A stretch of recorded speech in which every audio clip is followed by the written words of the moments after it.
I still don't know if I ever left that island. I volunteered for a simple wildlife study off the coast of Georgia.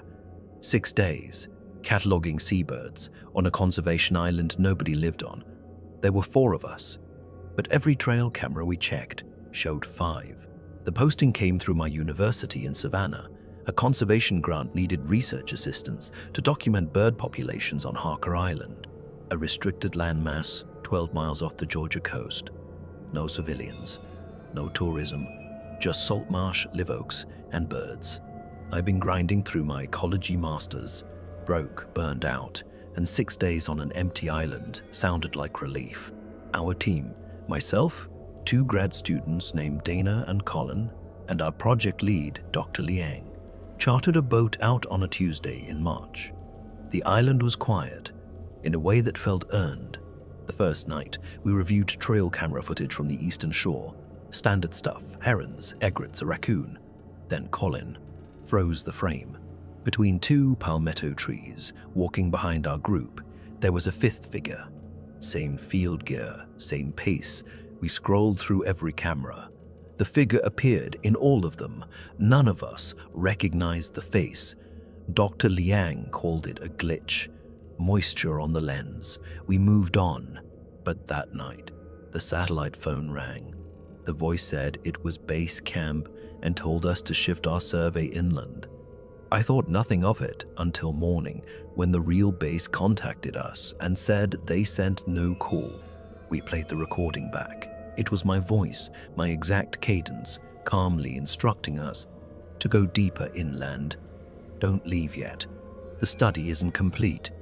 Dana laughed nervously. Colin didn't laugh at all. By the 3rd night, I started waking up. In places I didn't fall asleep. The old dock, the marsh, ankle deep in black water. Each time, my field notebook lay open beside me, filled with entries in my own handwriting, detailed, clinical, describing experiments I had no memory of conducting. Experiments on human subjects. On day 6, the extraction boat never came. No radio contact, no explanation. I walked to the island's decommissioned research station, a concrete building I'd been told was just storage. Inside, I found filing cabinets, logbooks, dating back years. In the most recent binder, I found our names, all 4 of us, listed under a header that read Phase 3, Behavioral Response to Indefinite Isolation. At the bottom, in typewritten text older than our arrival, a single note. Subjects still believe they are the researchers. I ran back to camp. I told the others. Dana stared at me. Colin stared at me. Dr. Liang stared at me, and then I realized none of them had blinked. Not once. The satellite phone began ringing again. My own voice poured out of the speaker, calm, measured, repeating one instruction: stay. The study isn't complete. A boat arrived the next morning. I don't remember who sent it. I woke up in a hospital in Brunswick, Georgia. They told me I was found alone on the island's dock. There is no record of Dana, Colin, or Dr. Liang in my university's program. There is no conservation grant. Harker Island's restricted status was renewed that same week. No reason given. I still have the notebook. I still read entries. I don't remember writing. Some nights, I hear the satellite phone ringing. In a room where no phone exists, I check the logs one last time. There's a new entry. Phase 4. My name is still on it, and this time, there's a second name beside mine.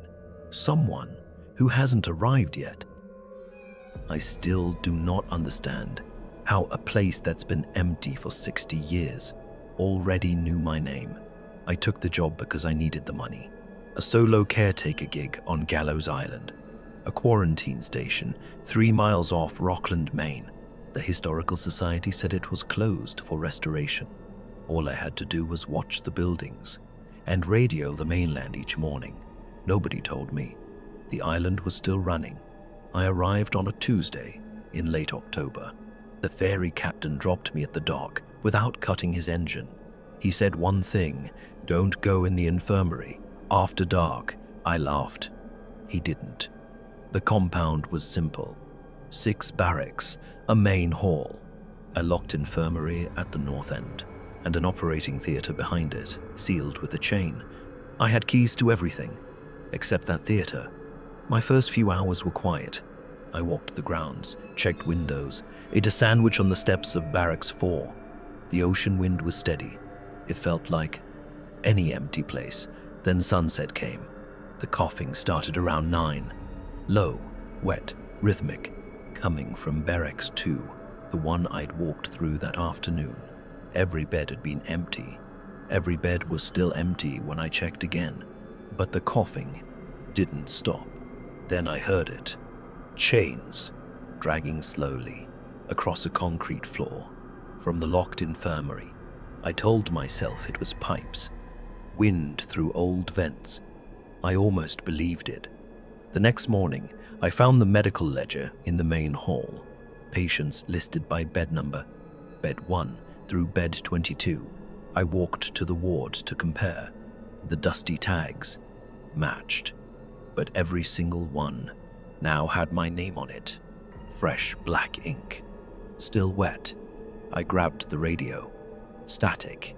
Then a woman's voice. Calm, clinical. Pulse 78. Respiration 14. Temperature 98.6. My vital signs. She was reading my vital signs as if I were already admitted. I dug through the ledger that night. The last entry was from 1962. A patient listed only as the Watcher. Note said he never left. Note said he never left. Note said he became the island. Then I saw the pattern. Every caretaker assigned here since 1987 had signed in. None of them signed out. By the third night, the barracks lights flickered in sync with a heart monitor beep, but there was no monitor. Dark figures huddled at the ends of the beds, whispering in languages I couldn't place. I couldn't breathe.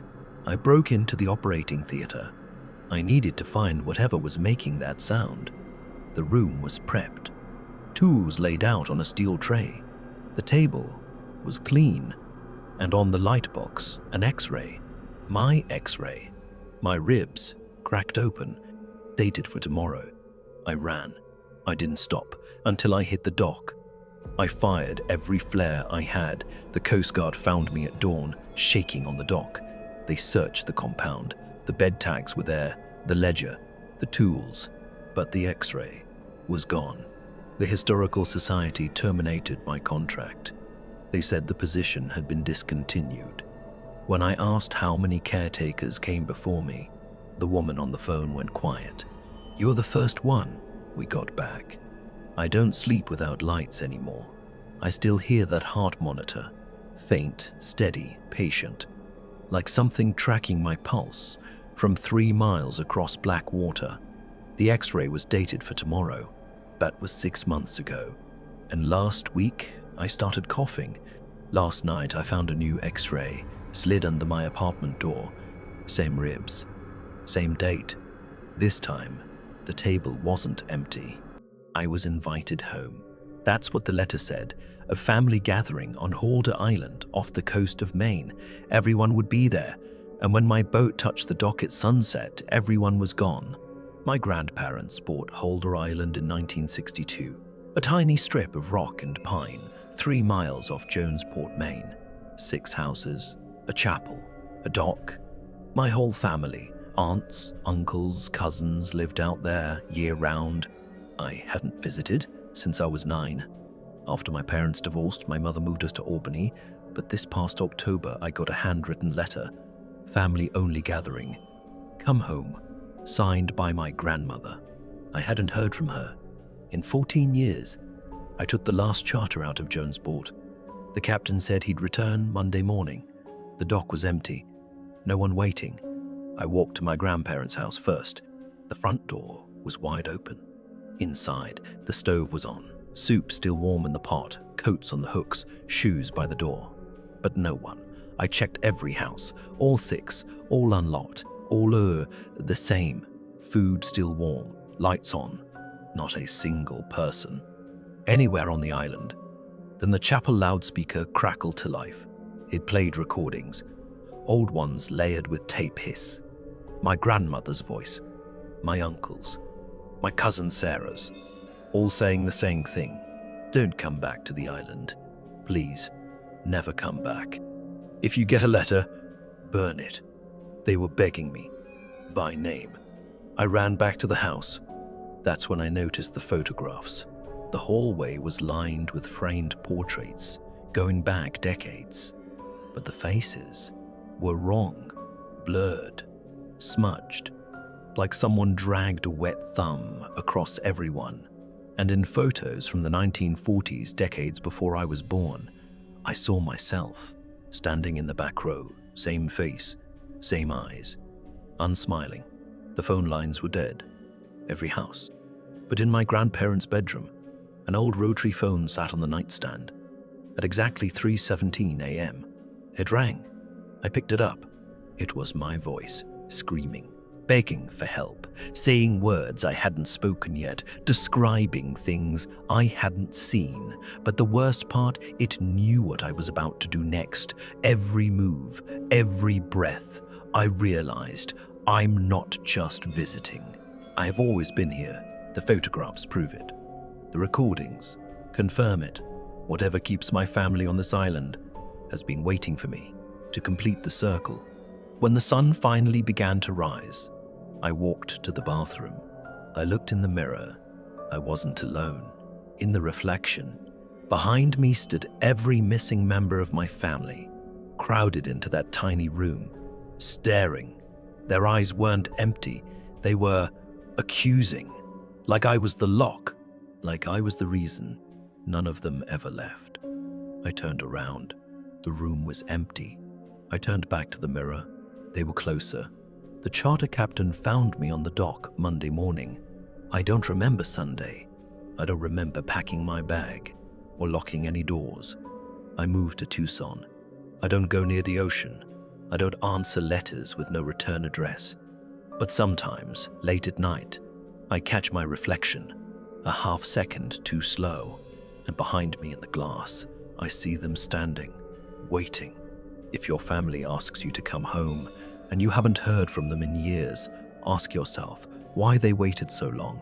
I still don't know if I ever really left that island. Some mornings I'm not sure I'm the one. Looking out of the mirror.